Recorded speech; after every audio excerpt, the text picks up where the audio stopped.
no es solo un programa, es un mensaje de solidaridad. Continuamos en esta conversación con Gonzalo Monroy, director general de GIMEC, ¿es correcto? Es correcto. Y experto en temas energéticos, y el maestro Javier Oliva, experto en seguridad binacional.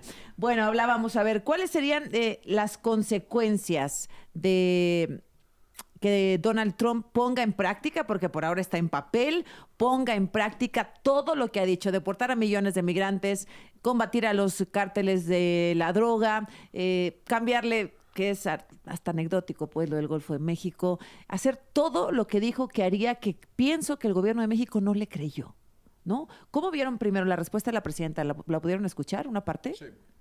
Yo te diría que parecería una parte reactiva. Estamos viendo qué es lo que él propone y a partir de ahí vamos a reaccionar. Cuando ya deberíamos de tener una planeación de diferentes escenarios y diferentes Todos tipos los de escenarios implementación posibles, porque ante un personaje como este tan impredecible, pues en realidad no sabes qué es lo que iba a cumplir o no. Mira, ayer salió justamente también un reportaje del New York Times donde una de las líneas más importantes es que dice que justamente el gobierno de la doctora Claudia Sheinbaum no ha tenido interlocución directa con el equipo entrante de Donald Trump. Ese es un problema grave. Aquí, porque Trump no ha querido, entiendo. Y aquí es el punto, no es tanto de que quieras, sino que abras los canales de comunicación oficiales y también tengas los famosos back channels, que tengas esto, lo que en su momento fue Luis Videgaray con Jared Kushner, una relación extraoficial, pero eran canales de comunicación. Hoy, ¿con quién se están abriendo entre la administración Trump? ¿Nos cerramos nosotros, maestro, o nos cerró la puerta Trump? La propia presidenta declaró en unas entrevistas matutinas que no establecerían contacto con los funcionarios del gabinete de Trump hasta que fueran ratificados por el Senado. Y estamos hablando del jefe del Departamento de Defensa, del Tesoro, de Justicia y por supuesto todas las áreas que tienen que ver en esta relación bilateral de seguridad, que a mí me parece, coincido con Gonzalo, me parece que fue una pérdida de tiempo muy costosa para lo que hoy estamos viviendo, porque para ser estrictos, a la fecha no los han ratificado, es decir, ya comparecieron ante las comisiones del Senado, por ejemplo, el jefe del Departamento de Defensa compareció ante la Comisión de Asuntos Armados, porque le corresponde al Senado, el jefe del Departamento de Estado también, pero no han sido ratificados, aunque ya está funcionando el gobierno. Se da por hecho de que van a estar allí. Me parece que en algunas ocasiones este formalismo en una relación tan compleja binacional es un tiempo que resultó o hubiera resultado muy valioso poder establecer estos contactos. Eso por un lado, y por el otro, como también apunta nuevamente Gonzalo, me parece que los contactos establecidos a nivel de las élites políticas, empresariales, ¿no? Incluso artísticas, ¿no? De inversionistas, en fin, son lo que yo denomino la paradiplomacia, es decir, la diplomacia paralela, pero que no deja de contribuir al entendimiento, en este caso, entre México y Estados Unidos. Ahora, todo el mundo opina respecto a qué tendría que haber hecho la presidenta, ¿no? Que mire que el señor de Panamá le dijo a Trump, el canal no está en venta y es propiedad de la nación y tal. Que el de Venezuela, bueno, pues ya sabemos lo que dice, porque es un bravucón, un dictador. Nosotros estamos demasiado cerca de Estados Unidos. ¿Qué tendría que haber respondido la presidenta a lo dicho ayer? ¿Nacionalismo? ¿Reto? ¿Cabeza fría, como dice ella? Ante un personaje, la verdad, es intratable Donald Trump. Yo te diría que es todo lo contrario. Donald Trump me parece que es uno de los personajes más fáciles de identificar y de tratar. ¿Qué hay que hacer? Porque es totalmente transaccional con él. Tú me das algo, yo te doy algo. Y luego lo cuento a todo el mundo para dejarte en ridículo, como sucedió con Ebrard, ¿no? Pero de nuevo, si quisiéramos aplausos, estaríamos en el circo. Una parte importante de esto, y vale la pena mencionar de nuevo de la posición mexicana. ¿Quién es nuestro embajador en Washington? Sigue siendo Esteban Moctezuma. ¿Sí? Es el personaje ideal para todo esto. Estamos hablando justamente a partir de la mañana y de las conferencias que han sido de los últimos días de Juan Ramón de la Fuente, que maneja la diplomacia en Nueva York, pero es muy diferente a la política que es de Washington. Y no lo conocen, entiendo. Nadie lo está conociendo en Washington. Si este es nuestro nivel de interlocución, que no hemos sido proactivos y tener una estrategia, como muy bien apunta el maestro Oliva, de tener estos canales de comunicación abiertos. Por el amor de Dios, vemos a prácticamente un vicepresidente en Elon Musk y no hay nadie en la clase empresarial mexicana que haya tendido esos puentes. Tenemos allá al gobernador de Nuevo León, por ejemplo, compadre, que le decía, y nadie se ha acercado a tenerlo como un interlocutor de esta administración. Ahí es donde estamos viendo, y hay que decirlo con todas sus letras, una tremenda falta de liderazgo para atender uno de los temas más complicados de la relación. Y todo esto en los albores de una renegociación, y hoy yo te diría posible incluso potencial cancelación del Tratado de Libre Comercio y regresar a tratados bilaterales. 2026, hoy dice Claudia Sheinbaum, la presidenta, no, bueno, eso ya lo teníamos previsto, eso ya estaba pactado en el 2026, como quitándole un poco de peso. Para mí, sobre todo la denominación a las organizaciones criminales mexicanas como terroristas, que no tienen ningún sustento, estrictamente hablando, utilizan tácticas o medidas que generan terror en la población, pero eso no los hace terroristas. ¿Qué significa? Para mí es un shortcut o una treta o un atajo que está tomando Trump, porque ¿cómo va a tener Estados Unidos de socio comercial a un país con organizaciones terroristas? En el fondo, por actividades terroristas. En el fondo lo que está planteando Trump es la desaparición del Tratado de Comercio entre México, Canadá y Estados Unidos. Ese sería ese es el objetivo fundamental. O sea, todo lo demás es floritura, ¿no? Digo, sí, pues se puede utilizar ese término coloquial, pero es la justificación perfecta para llegar a su punto. Efectivamente. Entonces ahí, para mí ese es lo que está subyace en todos estos elementos. No podemos tener un socio comercial así. En la iniciativa, en la orden ejecutiva, esta afirmación de que varias partes del territorio mexicano no se atreven a poner porcentajes, ¿no? Aunque ya lo han hecho, y cuadros militares y diplomáticos de primer nivel de Estados Unidos. Como el 30 y tantos por ciento, ¿no? El 30 y el 35% llegaron a decir. Y el propio Landau, ya en su posición de ex embajador, estaba en un foro de diplomáticos y él incluso aumentó el porcentaje hasta el 40%, ¿no? Sin aportar ninguna prueba, pero ahí está. Entonces, ¿cómo Estados Unidos va a tener un socio comercial en esas condiciones? ¿No?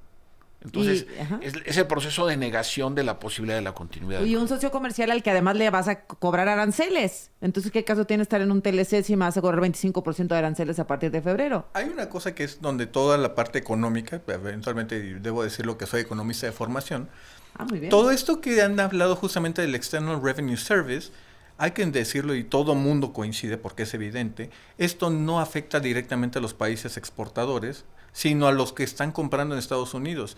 El mejor ejemplo puede ser el crudo canadiense.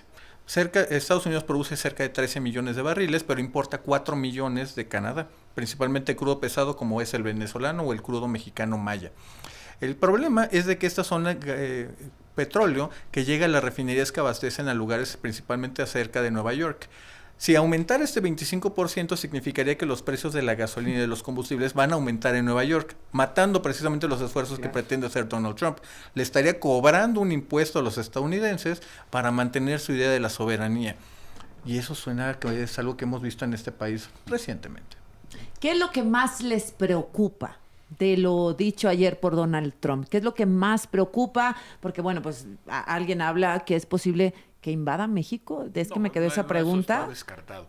Porque lo dijo ayer Noroña, ¿no? ¿Qué dijo ayer el señor? Yo sé, maestro, disculpe. De las fuentes que uno cite, digo, yo sé, pero digo, bueno, con toda pues, franqueza. Empiezan ahí con ese discurso nacionalista, también que utilizan, por eso es importante que la audiencia, que la gente que nos escucha lo tenga claro, que no nos utilicen con esa narrativa falsa para generar nacionalismo y que hay que cerrar filas.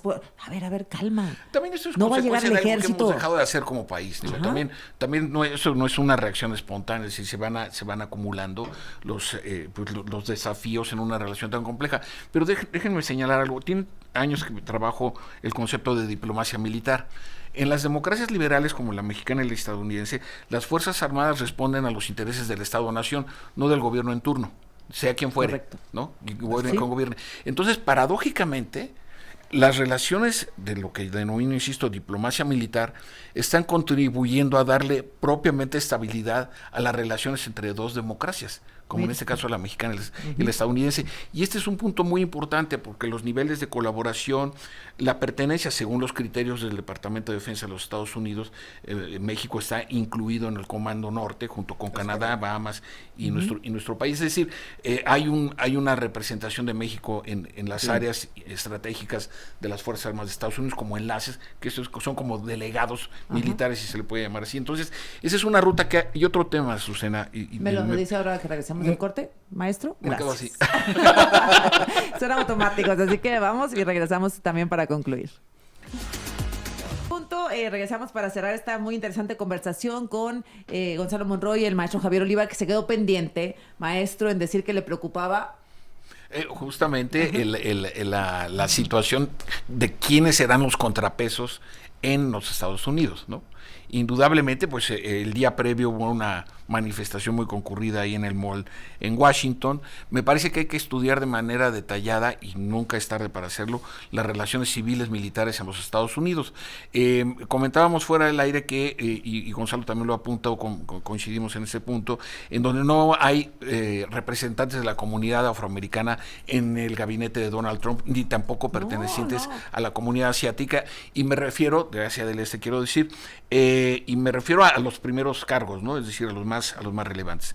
Y es muy interesante señalar que el jefe... no le importa la diversidad. El jefe del Estado Mayor Conjunto, por ejemplo, el general Charles Brown, que viene de ser el jefe del Estado Mayor de la Fuerza Aérea, es perteneciente a la comunidad afroamericana. Entonces, me imagino, porque además la relación de Donald Trump con la élite militar, me refiero al comando conjunto, en fin, durante su presidencia no fue precisamente tersa. Tenemos ahí la ríspida relación que tuvo con un muy prestigiado general, como su primer jefe de Departamento de Defensa, el general James Mattis, ¿no? Muy prestigiado, muy reconocido. Es decir, esa es una parte, no estoy diciendo que sea un contrapeso político, pero en el momento que le diga, oiga, vamos a mover tropas, o quiero que envíen un portaaviones, va a decir, a ver, señor presidente, vamos a analizarlas. Como pasó con Spears, su último jefe de Departamento de Defensa, que a él sí le propuso bombardear la costa de Sinaloa, y el jefe del Departamento de Defensa en sus memorias dice, la primera vez pensé que era como chiste, la segunda me lo quiso ordenar, y entonces ya entramos ahí a un proceso tenso, ¿no?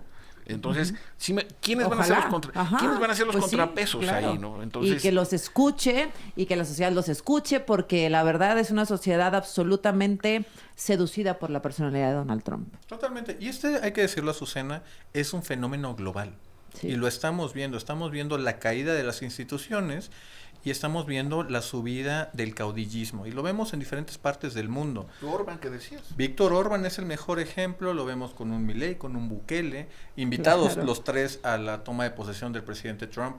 Lo vemos los incluso presidentes más populares están en esa ala. Lo vemos incluso en nuestro propio país. Sí. Esta caída de la institucionalidad de los contrapesos, también hay que entenderlo, y lo pongo más como una pregunta al público, de si no es precisamente que la gente empezó a darle la vuelta a la democracia, o un desencanto a la democracia, precisamente por la búsqueda del consenso, que es tedioso, que es complicado, que hay que entender que a veces hay que ganar y a veces hay que perder, al respecto de, ¿sabes qué? Yo lo que quiero son soluciones. Necesito el problema de la migración, necesito el problema económico, necesito soluciones, no consensos, necesito soluciones. Y en esa búsqueda, por desgracia, han aparecido los liderazgos de los más cuestionables que hemos visto en los últimos 70 años. Que ya pasó varias generaciones que vivieron esas dictaduras, esos regímenes, esas faltas de garantías, de libertades, y esta generación se cansó ya de pelear por la democracia. O no lo vivieron. Por eso te digo, ya pasaron esas generaciones y la nueva generación dice... Mis alumnos en la UNAM, de licenciatura, todos nacieron después del 2000. ¿Sí? Entonces todo este proceso de las reivindicaciones, las marchas y que las desapariciones forzadas y que la guerra, construcción de la democracia no les tocó a ellos. Entonces no hay como, y creo que ha sido un error de nuestras generaciones, por lo menos yo así lo asumo, que no he sabido cómo empatar, ¿no? Estas conquistas históricas de nuestra democracia plural, alternante. Oigan, en menos de 20 años tuvimos 3 alternancias en el Poder Ejecutivo, PAN, PRI, Morena. Eso habla de una democracia, una ciudadanía estructurada, con instituciones sólidas. Entonces, ¿qué ha venido sucediendo en los últimos años también? O asumir que finalmente vivimos en ciclos. Efectivamente. No lo sé. Ciclos. Ciclos. Ahí es donde se podría tener otra interpretación. Tuvimos un experimento democrático de 30 años y estamos regresando a nuestro arco natural de caudillismo. También se puede tomar esa interpretación. Qué gusto que están acá. Ojalá que podamos volver a conversar. Ya lo dijiste en público. ¿Sí? Por favor, bueno, pero me encantaría, Gonzalo, como siempre, gracias, Gonzalo Monroy, que nos acompañó desde hace un montón, antes de que fuera famoso. Y el querido y muy brillante maestro Javier Oliva. Gracias a los dos. Gracias, un gusto, Gonzalo. Gracias, buenos días. Víctor Ruiz.